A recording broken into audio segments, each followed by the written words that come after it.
వేసుకుంటున్నాం.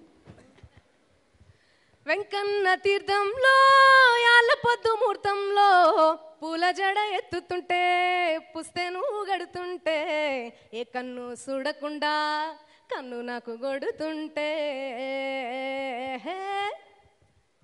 నిన్ను చూడ బుద్ధైతాంది రాజిగో మాటాడ బుద్ధైతాంది రాజిగో యమ్మ జిత్తక్క జిత్తక్క జిత్తక్క జజ్జన జిత్తక్క జిత్తక్క జిత్తక చెయ్యి పట్ట బుద్ధైతాంది రాజిగో ముద్దు పెట్ట బుద్ధైతాంది రాజిగో జిత్తక్క జిత్తక్క జిత్తక్క జజ్జన జిత్తక్క జిత్తక్క జిత్తక. Thank you so much. మీరు రావడం పాడకుండా వెళ్ళడం అనేది ఇంపాసిబుల్. అలా మేము అలా వెళ్ళనివ్వం కదా. థ్యాంక్ యూ మంగ్లీ గారు, థ్యాంక్ యూ సో మచ్. ఇలానే super duper block buster successful పాటలు మీరు ఎన్నో మాకు ఇవ్వాలని మనస్ఫూర్తిగా కోరుకుంటున్నాము. అలాగే ఇప్పుడే ఇక్కడికి విచ్చేసిన బీమ్స్ గారికి ఈ కార్యక్రమానికి స్వాగతం పలుకుతున్నాం. వేదిక మీదకి ఇంకాసేపట్లో స్వాగతం పలుకుతాం, మీరు అక్కడే కూర్చోండి ప్రశాంతంగా. సో ఇప్పుడు మనం పాత్ర ప్రత్యేకంగా ఉంటుంది, ఆ ప్రత్యేకమైన పాత్రని మరింత ప్రత్యేకంగా చేస్తూ ఉంటారన్నమాట.